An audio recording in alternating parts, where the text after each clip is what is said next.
Hello, welcome to the rule of thumb.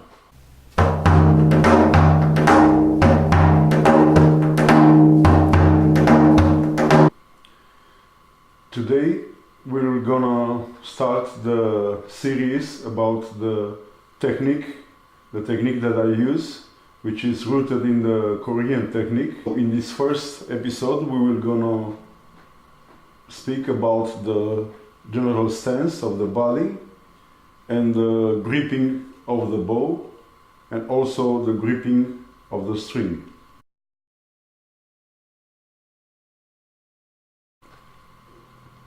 First of all, in the relation with the target, the body should be aligned from the center of your chest, the stern. It's aligned with the target. If you are a right-handed archer, your left foot has to point to the target. The other foot, it's put it like 45 degrees from a parallel line to the target, and this allows you a very wide range of movements and without losing the stability of the position. Also, the more open stance, as opposed to the closed stance used in Japanese archery or Olympic archery. So the more open stance, actually it forces you to activate your abdomen. So during the shooting process, the abdomen should be very tight, controlled, retracted inside, and the chest should be very relaxed. There are two types of technique. The one, it's insisting on having the foot straight, not bending the knee. But I found it that bending the knee a little bit helps you with a little more stability, and actually it emulates what is happening on the horse if you're shooting a horse bow. Also, the feet should grip the earth. It's better to have a shoe or something to wear that allows you a little bit of contact with the ground, and the center of gravity should lean forward in the front part of your legs. So this is what gives you stability, and you can shoot on straight line, you can shoot uphill, you can shoot downhill, all from this starting position. We will expand this in the next episode when we will talk about drawing and aiming. Another part of the stance is that the shoulders should stay low all the time. The gripping of the bow, it's one of the most discussed piece of technique on the internet, and it is not so generally understood. There are several types of gripping of the bow, but I will present you the grip that I use personally. And for this type of gripping technique, I insist on the fact that the shape of the grip is very important. For this bow, which I use for more than 6 years, the handle was changed 14 times, and this is the last version, and it's the version that I loved the most. It emulates a pistol grip, but with a little bit of bump in the front. Actually, the bump helps you because the grip of the bow should provide a leverage-like movement during the whole time of the drawing and on the releasing of the arrow. So this bump allows you to put your little finger under the bump and thus equalizing the length of the fingers that come in contact with the grip, and also provides you with a stable point of reference in order not to move the hand up and down the grip every time you shoot. So the grip, you grip the bow firmly with your first 3 fingers, and the upper 2 fingers should stay relaxed.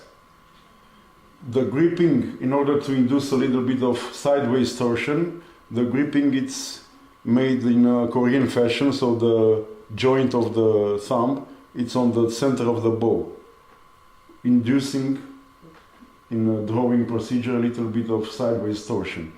This is not doable with all the bows. You need a bow with a narrow limbs and thick limbs, like Korean, Japanese bow, but also the living arrow bow that I use from Heiko's May could sustain twisting of the handle with no problem on the limbs. Otherwise, the risk is that you can delaminate your bow if you shoot with a handle torsion with a wider limbs bow. So for putting a bit of torsion, we align the joint of the thumb with the hand, with the middle of the bow. The 3 fingers grip it firmly, and this is the most important fact. With the little finger, you have to pull towards you, and with this part of the hand, the lower part of underneath the thumb, it's pushing in the bow, thus creating a leverage-like movement. This is ideally it's done all over the drawing and shooting process. So you have to, from the beginning of the drawing, you have to put the pressure only in the upper part of the hand, with the 2 fingers relaxed, and you have to pull with the little fingers towards you. And this ideally should have to start from the start of the drawing. The pushing and the pulling towards you should be sustained even after the release. You have to push in the upper part of the bow until the arrow hits the target. And there are only 2 points of pressure. It's the outside, the lower outside of the handle, and the upper inside.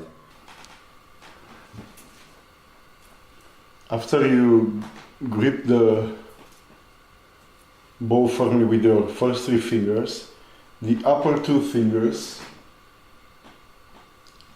there are several options. You can use the Chinese method of pointing with your index to the target while keeping this thumb bent for creating an arrow pass. Okay. Another type of arrow pass is creating by so-called finger of Buddha, when you create a V shape like near the bow to have the arrow not touching the bow while releasing. And the most used one is to rest your index on the bow and create an arrow pass with your thumb over here. All the time the hand is pushing in this part of the bow and pulling with this little finger.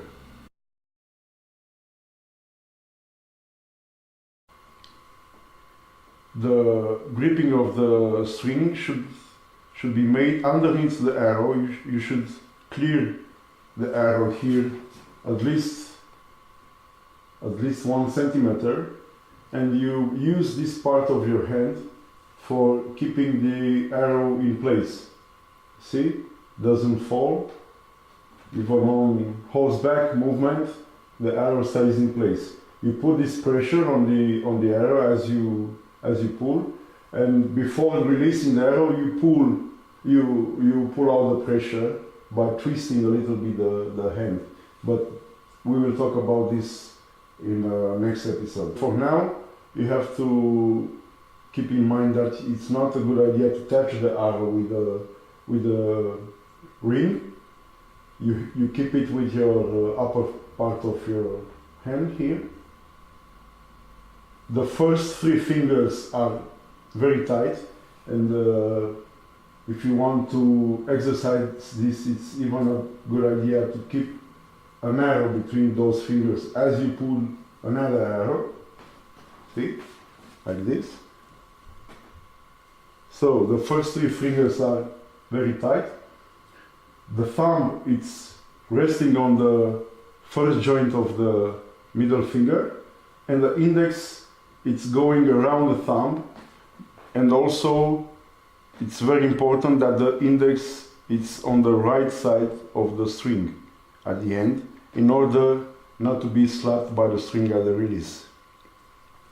So this is all for today. In the next episode we will speak about aiming and drawing, or aiming. Thank you. See you next time. Bye bye.